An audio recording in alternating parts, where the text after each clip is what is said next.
You want to use the Terrorism Act to harass people. If you dare challenge your administration, you want to use the Terrorism Act to deal with people who are opposed to your administration. My fellow Kenyans, let us not be deceived. William Ruto has stripped away even the pretense of democracy. What we are witnessing is not the rule of law, but the rule of fear. This is not the behavior of a government that serves its people. This is the machinery of outright dictatorship. Finally, I want to announce to the people of Kenya that tonight I will be traveling to the United States of America to talk to the Kenyans in diaspora and the international community about the state of the nation. I would have wanted to stay in the country at this very difficult time when our people are under siege, but I have engagements that I'm not able to postpone. I have been threatened by people close to William Ruto, who called some of my people today, and they will want to stop me from leaving the country.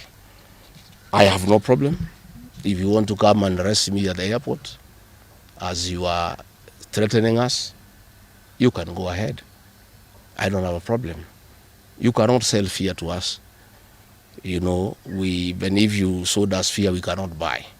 You know, and therefore, as I'm out of the country, unless I'm stopped from going, and if I'm stopped from going, I'm still okay. I'll be here because this is my country. We have made sufficient arrangements with other leaders in the united opposition to create a pool of lawyers to come in through for our young people who are being persecuted on trumped-up charges of terrorism. And I want to explain.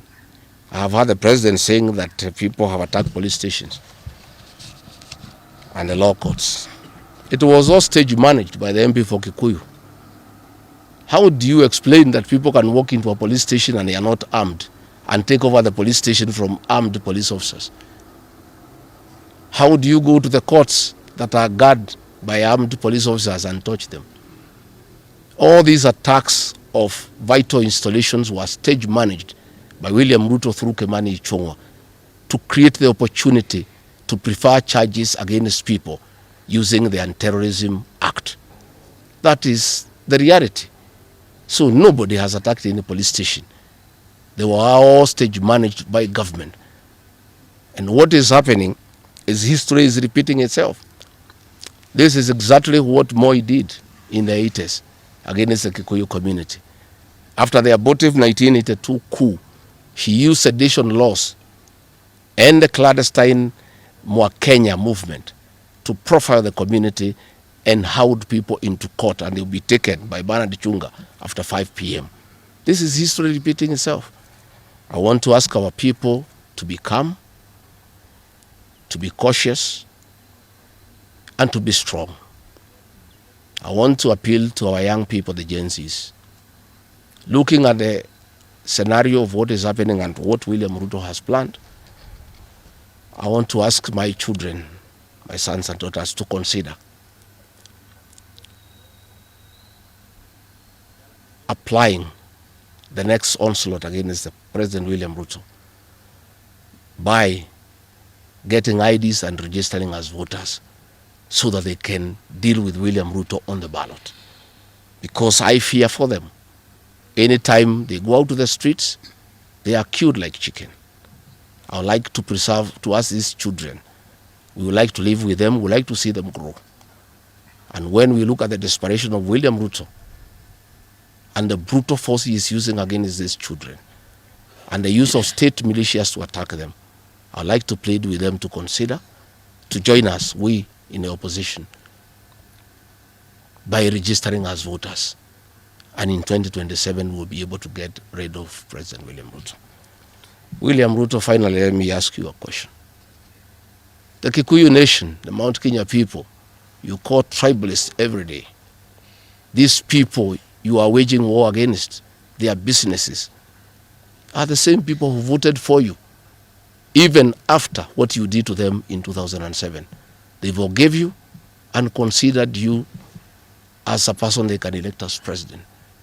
You have turned against the community.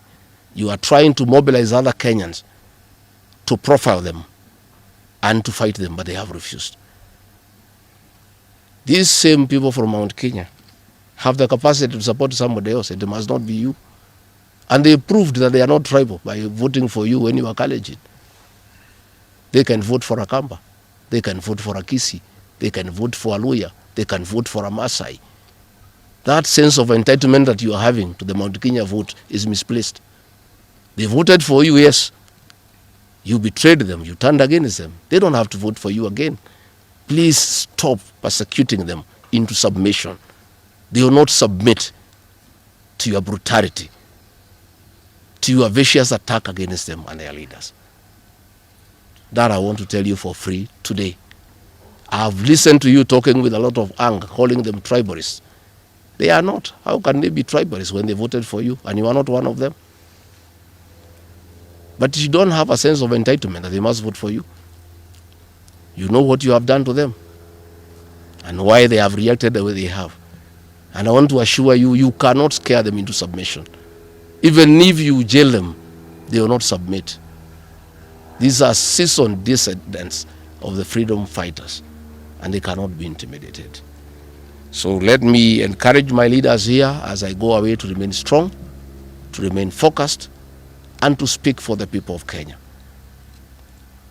I am I have a lot of gratitude to the Honorable Stephen Kalonzo Musyoka and Eugene Wamalwa, who have been in court the whole of yesterday and today, standing strong and defending our young people who have been framed and charged with treason. For those two leaders, I want to give them the gratitude of my community and our leadership. They have come through for a community when it's under siege, and we are indeed very, very grateful. I want to ask our leaders here to be vigilant and to continue speaking out to the people of Kenya.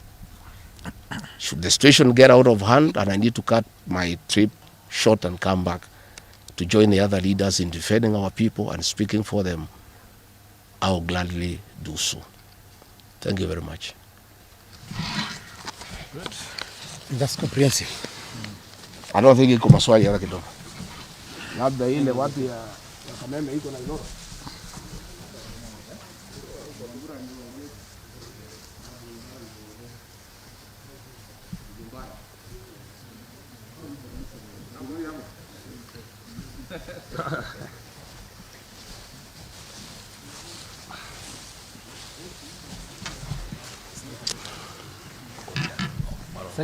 Oh. Muko tayari wale watu ya Kifaransa?